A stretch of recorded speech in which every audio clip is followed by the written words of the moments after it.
বাবা আসার টাইম হয়ে গেছে, তাই জিমি কোথায় বসে আছে? দরজার সামনে বসে আছে। বাবা আসার টাইম হয়েছে বলে কি দরজার সামনে বসে থাকতে হবে? মশার কামড় খেতে হবে? হ্যাঁ, বাবা আসবে তো, কি হলো? এইখানে বসে থাকতে হবে? অন্ধকারের মধ্যে মশা কামড় খেতে হবে? আর একটু বাদে আসবে, এখনও ঠিকঠাক করে টাইম হয়নি। আর 10 মিনিট, 10 মিনিট আছে আরও। চলো চলো বাবা, ওঠো। দরজার সামনে বসে থাকতে হবে না, মশা কামড়াচ্ছে এখানে, মশা, অন্ধকার। পাখার নিচে চলো, আসো আসো, পাখার নিচে চলো, চলো চলো। দেখেছো কীরকম ডাকছি, শুনছে না। চলো বাবা, সন্তু, চলো চলো চলো চলো চলো চলো, আসো আসো আসো, ওটো ওটো ওটো ওটো।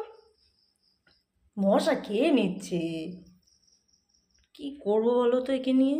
বসে থাক তুই।